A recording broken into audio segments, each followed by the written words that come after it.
You've reached Douglas Robbins video blog number 2. You can check out my website down below. Um, I've written a few books and want to discuss writing, the struggle, the purpose. Why do we even write? What does it matter? Art, this process, this unfolding.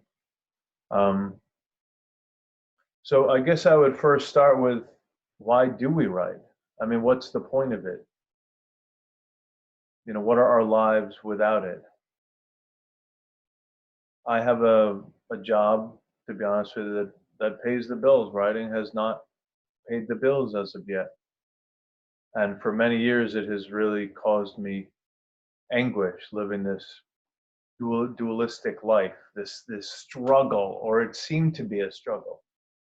But in truth, that work, though it's not something I love doing, has paid the bills, has given my family that stability.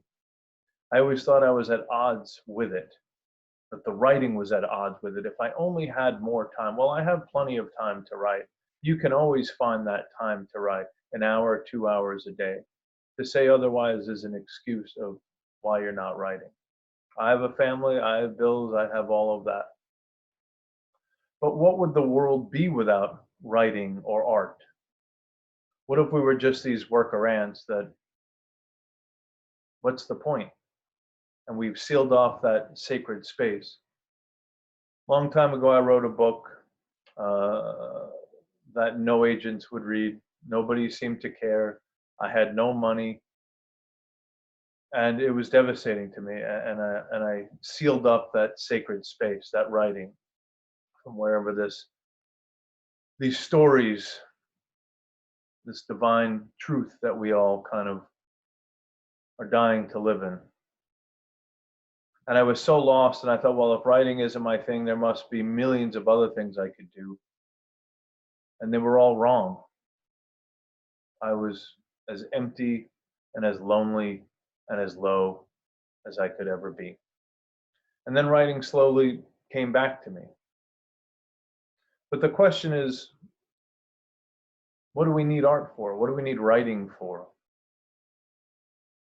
What is this purpose that drives us? Well, for me, it's this deep-seated connection, this interpretation of life. And it's not just that bullshit surface conversation, that bullshit surface experience where everything is glossed over. No one's telling the truth. No one's telling you anything about who they are. Well, in writing, this is our opportunity to say to the world, here I am. This is who I am. Who are you? This is what we are here for, not to make a buck. But we are here to share that deeper self. When I ask someone, how are you? Or they ask me how I am, and we both give pat, empty answers, well, that accomplishes nothing. People are often afraid of answering honestly. But that's where the truth is. That's where the connection is between us. It's hard to care about someone when you know nothing about them. When they say everything is glossy and super and fine, well, I'm moving on. There's nothing to hold on to. But you tell me you're going through something, you tell me what your truth is, I want to hear more because I got my own truth. And these are the things that bring us together. This is what interconnects us as people. So the writing, it can't be about the book sales. It can't be about the book sales.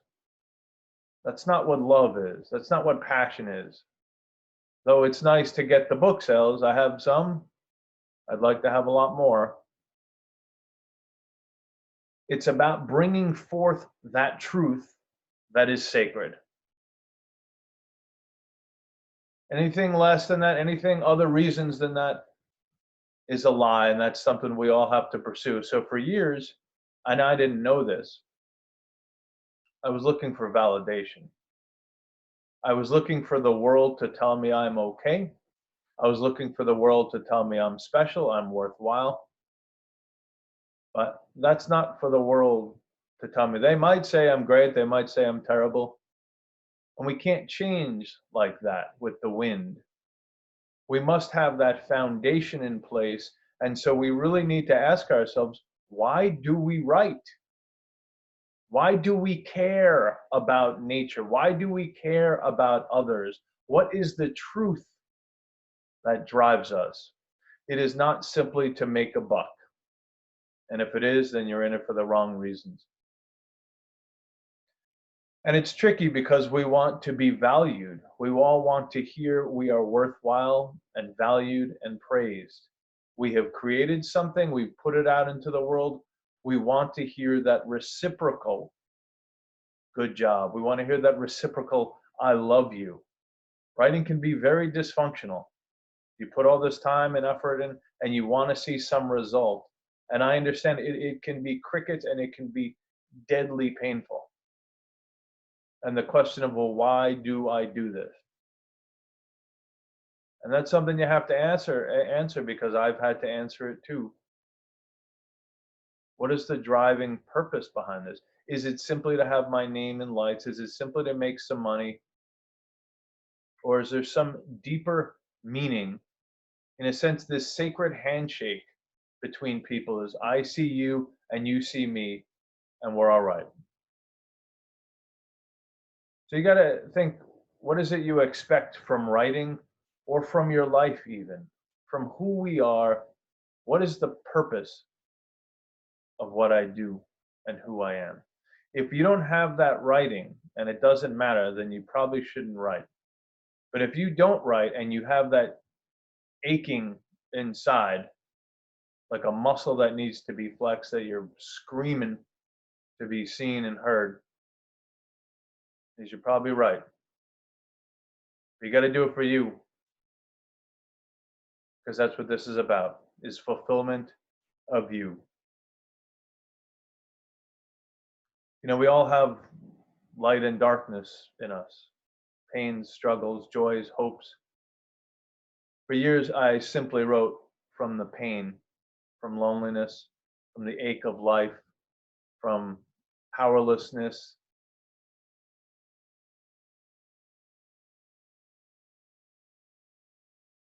It never set me free. There's a deeper self, a deeper truth. And that's something you have to chisel at to get to take ownership of, and have the courage to say, this is who I am, world.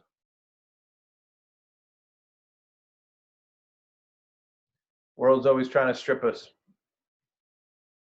and we're often allowing it to tell us who we are, what we should hope for, what we should anticipate, what our dreams should be. Well, fuck that. None of that is real. The only thing real that is that driving force of truth from this sacred place, this divine place, this eternal place. The day to day is a much smaller life when you're just making a buck.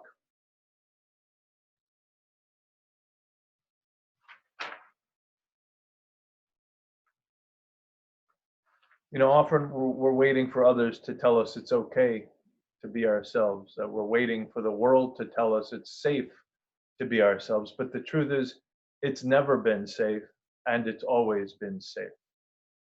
But that comes back to that reflection of how we see ourselves, the strength we have, the courage we have, that desire to break through those chains. Because my goodness, we are all prisoners one way or the other until we free ourselves. No one else is going to free ourselves. Stepping out from those shadows. This is how we all move forward. This is the light of the life. So I have a couple notes over here that I just wanted to make sure I touched on.